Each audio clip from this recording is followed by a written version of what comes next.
Well, Tom, welcome to the program. First of all, let me say congratulations on the brand new EP. And of course, we've got you on the show today to celebrate the fact that we're going to be playing your brand new single Down the Line for the very first time as well. So, congratulations. Thank you very much. Hell yeah. Yeah, we're stoked. I'm excited. You're excited. We're all excited. So it's cool. So, mate, tell us a little bit about Down the Line. What can our listeners expect to hear on this track? Do you know what? It's kind of got like that.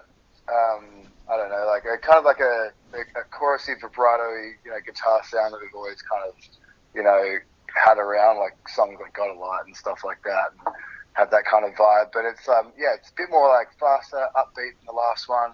Definitely got a bit of a weird vibe in the middle of the song. Got some different clean vocals and stuff coming in there now, and but kind of like a traditional Ratking sound with a modern twist. So, what was the track actually written about? Is there a theme to the track? I think for most of us, it's kind of like that. It's a moving on in life kind of thing. It's the realization slowly over time. I think when people move away and everyone kind of starts progressing on with life, and then you take stock one day and realize how much stuff's changed. So I think that's definitely a big one for all of us. I think the past 2 years gave a lot of people to reflect on that stuff, and it's definitely something we felt for sure.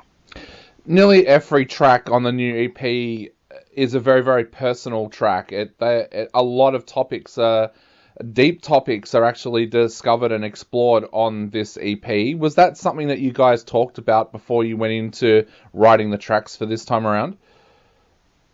Not really. I don't think it was a conscious conversation that we had, but maybe more of a subconscious thing. I think the process for writing this was a lot different from any other stuff. We kind of would work on a song or two a week. We'd all go out, for dinner or a drink, and then we'd all meet at my house in a little studio I've got. And we would just kind of work on songs, and it was kind of whatever anyone felt strong enough and personal enough at the time to kind of bring forward to the table, and we were kind of all just getting behind it and working on it really collaboratively.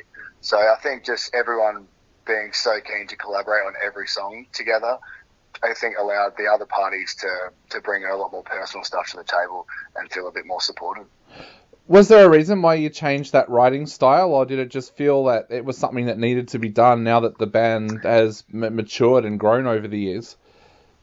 I think it was probably a bit of column A and a bit of column B, to be honest. It was the kind of the changes that happened in the past 2 years kind of allowed us a lot more time to, work on stuff like independently, and we just kind of found that we wanted to really focus a lot more on, I guess, the songwriting and structuring element of stuff. So we would, I've got like a little home studio, and so we would just kind of sit and like work away at like, an idea and kind of try and flesh out more of a structure as opposed to just jamming stuff out. Yeah. So that was definitely the biggest change for us. And I think it's just probably a bit of both. Like I said, everyone's also busier these days, so it's a lot easier to work remotely on ideas when everyone's, flat out working and doing all that kind of stuff, as opposed to having to organise everyone to get in a room together and stuff like that. So, yeah.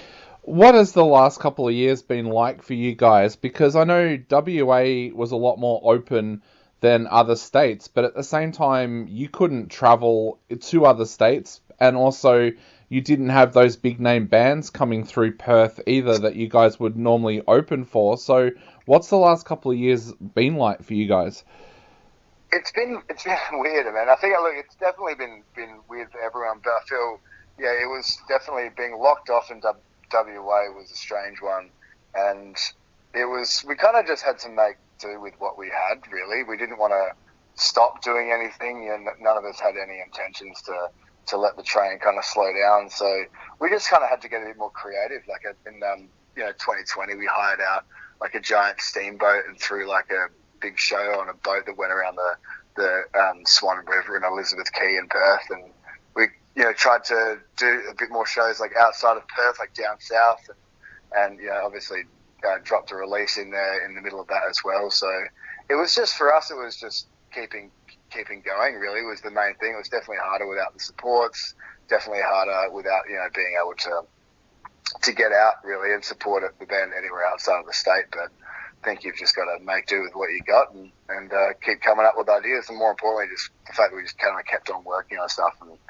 started writing a new release. So as soon as everything opened up like it has now, we've got something to bring to the table.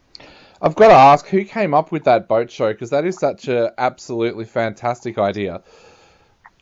I can't remember. I feel like it was AJ. I mean, I think we were just trying to think of something like ridiculous to do, because it was one of those things where we were just allowed to do like a show or something after that first kind of batch of lockdown kind of happened. And I think we were just riffing off random places, like typical thing, like a skate park, whatever. And then someone just brought up the idea of boat. And when we looked up the price of it, it was like it was feasible, like it was a joke until we Googled it, and then it was like, oh, this is real. And then we got in touch with them, and they were super keen to do it, which was even like, oh, okay, this is actually real. And so, yeah, it was probably one of the most fun things we've done. But unfortunately, they sold the boat, and so now we can't do it on the same one again. We're gonna have to convince someone else to let us have a hardcore show on their boat. Yeah, with so much stuff taken away from the band during that time as well, with shows and things like that, did those Friday nights where you guys got together for dinner and writing, did that become really, really important for you guys? Absolutely. It was almost like a grounding thing. We have a little pub around the corner. It's like the North Perth Bowls Club. We all drink cheap pints and watch the old fellas play bowls. So we kind of meet there, have a drink, get some food, come back to mine, and it was almost like a nice just seeing first of all of our friends, but then being able to come away from that, just the four of us, and work on stuff was really good. And just working in a different environment, like I said, outside of being at a studio where you're under more time constraints, everyone was a bit loose, so we all kind of had a couple of drinks, and it was whatever anyone was feeling at the time. And sometimes all four of us would be in the studio working on something together. Sometimes just two of us, but it was people were always moving around getting stuff done. So it really brought us together a bit more, and showed us each other, what we could really work like under different conditions. Yeah. Now you've got the EP launch coming up on July 2nd. How excited are you guys about being able to get out there and play these new tracks live?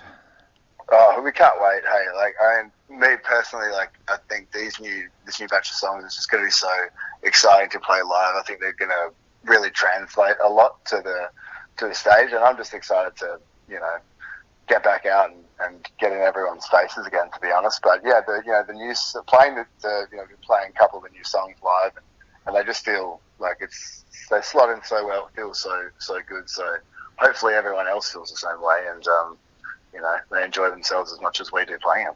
Definitely. You were right before when you said that this EP is a classic Ratking sound, and of course you worked with Sam from Ocean Grove on this EP. What was it like working with Sam, and what do you feel that he brings to your sound? Oh, look, working with Sam was great. I've got to give credit to we did all the tracking over here with a guy named Mike Jelinek. He's worked with works with Psychedelic Porn Crumpets and Sly Withers and bands like that, and he is a good friend of ours and went to high school with AJ. So we got to kind of work in a really relaxed environment, tracking everything. And then when it came to the mixing and mastering it with Sam, he was just so open to everything we wanted to do. He worked so fast. His communication was amazing. And so it was kind of allowed us to, we felt so confident, sending, I think it was the first time we've ever kind of done that, is sent something away remotely as opposed to, had someone locally be a part of that process. So for us, it was a new thing, but he just made it such a simple process, and he had so many good ideas, which I think he just didn't even mention. He kind of just did, and we were like, yeah, that's perfect. So nothing but good things to say about Sam. Awesome. Now, we mentioned, of course, the EP launch in Perth, but what are the plans for the rest of the year? Are you guys hoping to head interstate at any stage during this year as well? Yeah, absolutely. Yeah, we've got a few things in the pipeline. I don't know a whole lot about it yet. I think I'm purposely kept in the dark because I'm really bad at keeping my mouth shut sometimes. AJ knows that. I think we've got a few plans to head over east, and obviously we want to get the rest of the EP out and throw out another clip and see where everything takes us. But definitely getting back on the wagon of supporting, national and international bands and pumping things up a bit is really important for us. And then as soon as we can get over the East Coast, sit in the van and ride ourselves around for a few nights, we'll do it. Awesome. Now, I'm pretty excited. This EP is coming out on vinyl as well later in the year. Tell us a little bit about that, because we have a lot of vinyl collectors that listen to this show. Yeah, it's going to be coming out. Look, I don't even want to say that because it's just, with the vinyl thing at the moment, I feel like it's one of those things where you never know when you're going to get it. The delays are just so crazy post-COVID. So it will be coming at the end of the year is the plan, but pending any future, pandemics, I suppose.